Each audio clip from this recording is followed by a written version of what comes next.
Hey everybody, welcome to another edition of MagicReview.com. Take 2 for Shock Twist, Gary Jones, by Gary Jones.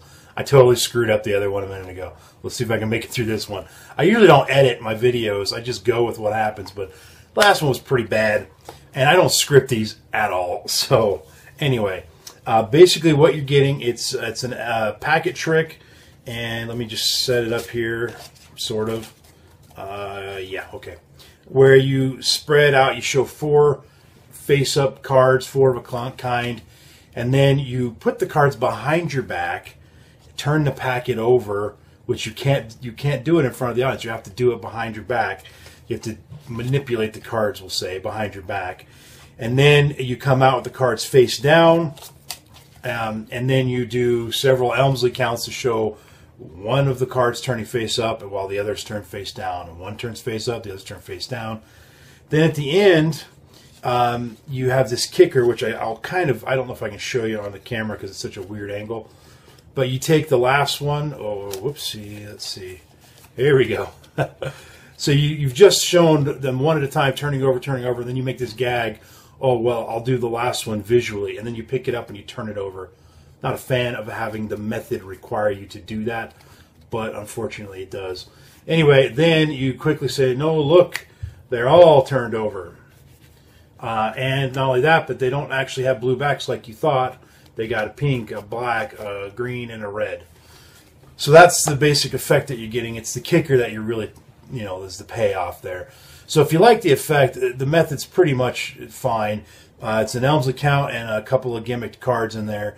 It's a very common gimmick that's been around hundreds of years, or at least 100 years anyway. And so I don't really have much of a problem with the method, other than the method requires you to go behind your back and fiddle with the cards and then bring them out. And then at the end it requires that gag where you turn it face up manually. I don't like that being part of the method. But other than that, I think the method's very doable if you can do an Elmsley count. There's one other thing, if you watch the trailer, after each Elmsley count, you see him reach in and basically pull a card out of the middle and then he puts it back on top. That's a little awkward to do. It's harder than you might think to keep the cards all squared, because if the cards spread, the gig's up. The jig is up? Something's up. I'm not sure what, but something bad happens. The gimmick is exposed. You don't want that, or the true nature of the pack is exposed. So that's a little fidgety. Also, the nature of the gimmick, when I was doing the Elmsley counts, the gimmick was sticking to everything. And no, it's not. Well, it doesn't have tape or anything on it.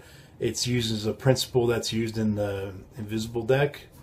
We'll just leave it at that. And those, if you know how those work, they're supposed to stick a certain way, but this one was sticking all over the place.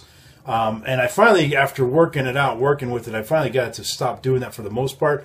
But still, I'd go to do an Elmsley count, and the gimmick would stick to it, and it would spread all the other cards and ruin everything. So luckily, I haven't performed it for a real person yet. I was just playing around with it, trying to make sure I could do the handling and how easy it was. So it does take a little bit of finesse, and you got to really be careful with that gimmick at least until you break it in. But mine, it was sticking in all the wrong places, so I had a problem with that. But yeah, again, you can work with that and work the card in, and I think you'll be okay there. So, having said that, I think we're done. Yeah, the ad copy was good. Oh, there was one thing, though, the ad copy. There's a quote by Chris Webb. Best packet trick ever. I don't think so, guys. I'm sorry. I know that I don't really talk about whether an effect is good or bad, but it's stuff like that. I mean, come on. There are plenty of packet tricks that I bet everybody watching this would agree are better than this one. This is a good effect, but come on. Anyway, I'll leave that up to you, though. That's your opinion if you think it's the best packet trick ever or not. Who am I to say? I could be wrong. Sorry, I got a little cough going on. That's what the water's for. Oh, and I'm not editing it out. I told you. I don't edit. All right, that's it, guys. A little rambly, a little scawampus. But bottom line, 4 stars, stone status of gem. If you like packet tricks, you like the effect you saw in the video, you shouldn't have too much of a problem doing the method. The cards are supplied. It's only $20 and you get the cards. That's a pretty sweet deal. So that's it. Random iTunes song of the moment today is... Oh, okay. This is one of those ones that you don't know. It's awesome, though. I'll tell you about it in a second. So I'm suppressing another cough here.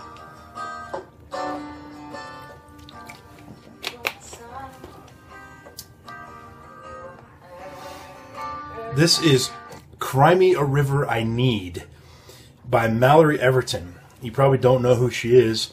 Although, oddly enough, there was a YouTube video going around where I can't even remember who the magician was. Let's see if I can find a clip to it, where he was doing Wayne Houchin's 2-card transpo called French Kiss. He was going around to different college campuses.